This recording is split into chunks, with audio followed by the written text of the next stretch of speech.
Hiện nay, sự phát triển mạnh mẽ của xã hội và sự gia tăng dân số đã khiến cho rác thải sinh hoạt ngày càng tăng, làm cho môi trường sống bị ô nhiễm và ảnh hưởng đến sức khỏe con người. Vì thế, để khắc phục tình trạng ô nhiễm môi trường từ rác thải cần có giải pháp công nghệ phù hợp để xử lý.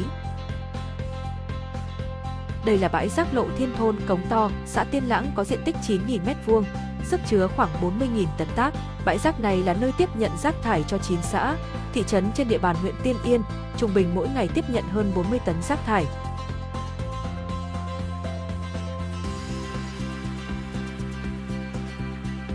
Toàn bộ số rác thải này đều chưa được phân loại, sau khi thu gom tại các khu dân cư được vận chuyển về đây xử lý. Sau nhiều năm sử dụng, bãi rác đã quá tải.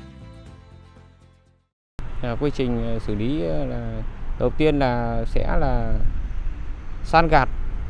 sau đó là sẽ là xử lý bằng thuốc diệt ruồi, thứ hai là xử lý bằng thuốc hóa học để xử lý rác thải cho phân hủy, và cuối cùng là san lấp đất. Bãi rác đó là hiện tại là quá đầy ạ, không có chỗ nào đổ nữa. Công ty cũng mong muốn sớm là các cơ quan ban ngành là sẽ tạo điều kiện cho công ty một khu vực nào đó để đổ và xử lý rác thải được sạch sẽ hơn, để đảm bảo vệ sinh môi trường hơn. Theo thống kê của các ngành chức năng, rác thải sinh hoạt có thành phần đa dạng, trong đó rác thải hữu cơ chiếm 70-75%, rác vô cơ như thủy tinh, kim loại, nhựa chiếm 25-30%. Các loại rác hữu cơ dễ phân hủy gây hôi thối, phát triển vi khuẩn gây hại làm ô nhiễm, mất vệ sinh môi trường và ảnh hưởng tới sức khỏe. Trong thành phần rác thải có chứa nhiều chất độc. Khi rác thải được đưa vào môi trường và không được xử lý khoa học thì những chất độc xâm nhập vào đất sẽ tiêu diệt nhiều loài sinh vật có ích cho đất, làm cho môi trường đất bị giảm tính đa dạng sinh học và phát sinh nhiều sâu bọ phá hoại cây trồng. Đặc biệt hiện nay, chúng ta đang sử dụng tràn lan các loại túi ni lông trong sinh hoạt hàng ngày. Các túi ni lông này cần tới 50 đến 60 năm mới phân hủy trong đất. Do đó, chúng tạo thành các bức tường ngăn cách trong đất, hạn chế quá trình phân hủy, tổng hợp các chất dinh dưỡng, làm cho đất giảm độ phì nhiêu, đất bị chua và năng suất cây trồng giảm sút. Bãi rác còn tạo ra nước rỉ rác, là chất lỏng được hình thành khi chất thải phân hủy trong bãi chôn lấp. Nước rỉ rác như vậy rất độc hại và có thể gây ô nhiễm đất, cũng như nước ngầm và đường nước. Khi những vùng nước này bị ảnh hưởng, chất độc sẽ ảnh hưởng đến con người và những vùng đất cách xa bãi rác hàng km và trong một thời gian rất dài. Để xây dựng môi trường xanh sạch đẹp, trong thời gian qua huyện Tiên Yên đã triển khai nhiều hoạt động đa dạng thiết thực như xây dựng các tuyến đường hoa, duy trì hiệu quả ngày Chủ nhật xanh hàng tuần, tổ chức hoạt động thu gom rác thải trên địa bàn các xã và các tuyến phố nội thị gắn với phong trào xây dựng nông thôn mới kiểu mẫu, xây dựng môi trường nông thôn xanh, sạch, đẹp, triển khai đề án phân loại rác thải ngay từ hộ gia đình. Huyện Tiên Yên cũng đã xây dựng và hoàn thiện hệ thống thu gom xử lý nước thải tại các điểm xả thải ra khu vực sông Tiên Yên, cải tạo, sửa chữa hệ thống cống rãnh thu gom nước thải trên địa bàn thị trấn và các xã vùng thấp. Để phù hợp với quy hoạch đô thị Tiên Yên mở rộng, đặc biệt là các địa bàn vùng lõi của đô thị cần phải có cảnh quan, không gian, mỹ quan đô thị xanh, sạch, đẹp. Vệ sinh môi trường huyện Tiên Yên đã họp bàn, thống nhất xóa bỏ bãi rác thôn Cống To, xã Tiên Lãng, thay vào đó là khuôn viên, vườn hoa, xanh, sạch, vệ sinh môi trường, đáp ứng các tiêu chí xã nông thôn mới kiểu mẫu. Đồng thời, huyện đã tiến hành tìm quỹ đất, lập quy hoạch xây dựng một nhà máy xử lý chất thải rắn tại thôn Tài Nong, xã Đông Hải. Đây là địa phương có quỹ đất rộng, xa trung tâm, đáp ứng các điều kiện để xây dựng nhà máy xử lý rác đảm bảo quy trình, tiêu chuẩn đáp ứng nhu cầu sinh hoạt của người dân trên địa bàn huyện và một số huyện lân cận.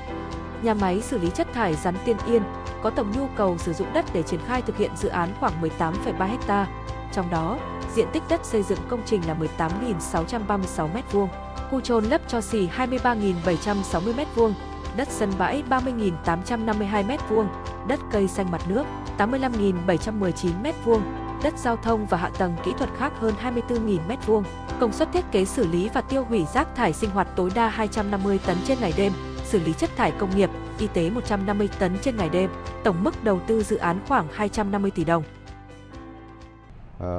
Đây là một dự án đầu tư bằng nguồn vốn đầu tư ngoài ngân sách. Tiên Yên xác định lĩnh vực môi trường là một chỉ tiêu quan trọng trong quá trình triển khai xây dựng nông thôn mới và chương trình phát triển đô thị. Đối với dự án khu liên hiệp xử lý rác thải tại xã Đông Hải, huyện Tiên Yên, trong quá trình triển khai các bước lập dự án, Tiên Yên chúng tôi chú trọng đến các chỉ tiêu môi trường. Ủy ban huyện đã yêu cầu chủ đầu tư trước khi triển khai dự án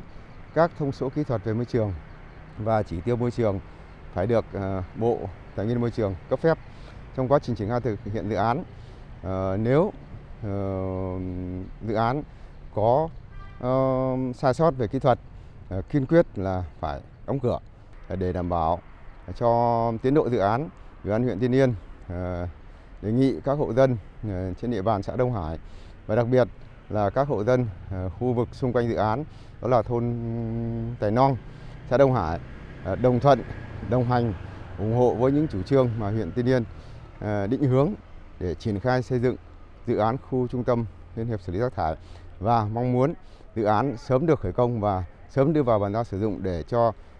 xã Đông Hải nói riêng và huyện Tiên Yên có một môi trường xanh, sạch, đẹp.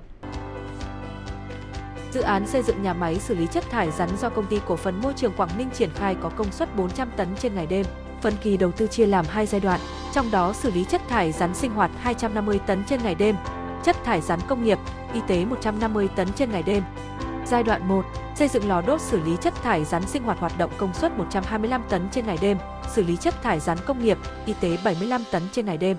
Sản phẩm đầu ra đối với xử lý chất thải sinh hoạt bằng phương pháp đốt đó là sau khi đốt thu được điện năng, cho bay vào rỉ lò để sản xuất đóng gạch không nung, tái chế theo tiêu chuẩn vệ sinh. Ngoài còn tận dụng được công nghệ phát điện có công suất sử dụng từ 0,5 đến 1,5 mW/h từ nguồn nhiệt thải.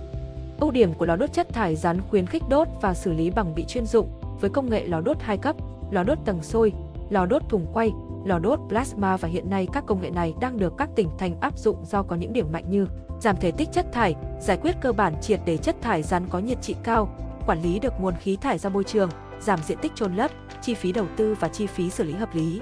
Lò đốt chất thải rắn QT1LDCT do Công ty Cổ phần Năng lượng và Môi trường Việt Nam thiết kế, chế tạo, với công nghệ đốt phản ứng nhiệt lưu đa điểm đốt có nhiệt độ tại buồng đốt sơ cấp dao động từ 600 đến 900 độ C, tại buồng đốt thứ cấp có nhiệt độ từ 1050 đến 1300 độ C.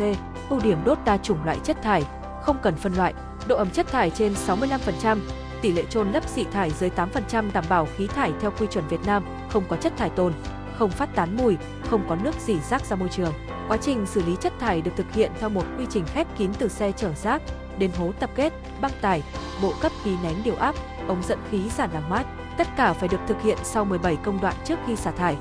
Với tính ưu việt từ lò đốt chất thải rắn QT1LDCT do Công ty Cổ phần Môi trường Quảng Ninh triển khai đảm bảo các quy chuẩn về môi trường, đáp ứng các điều kiện của Bộ Tài nguyên Môi trường về thông số khí thải đối với lò đốt QT1LDCT.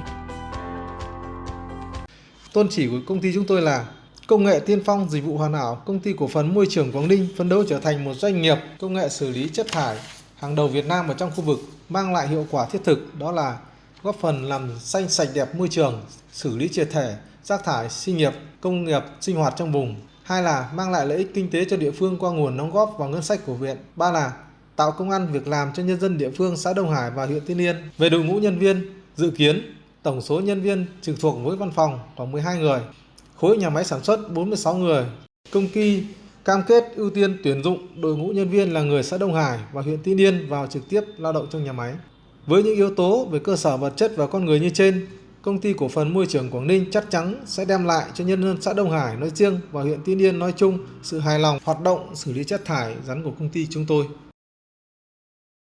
Để Tiên Yên đạt chuẩn huyện nông thôn mới kiểu mẫu, đủ điều kiện lên độ thị loại 3, tiến tới tái lập thị xã trước năm 2027, cần hơn nữa các dự án về hạ tầng cơ sở phục vụ nhu cầu người dân như an sinh xã hội, văn hóa thể thao, khu công nghiệp và đặc biệt là nhu cầu về môi trường sống xanh, sạch, đảm bảo vệ sinh môi trường. Để hiện thực hóa các mục tiêu cần có sự sẻ chia, chung tay đồng thuận từ phía người dân, sự chỉ đạo, lãnh đạo kịp thời của cấp ủy Đảng, chính quyền từ huyện đến cơ sở.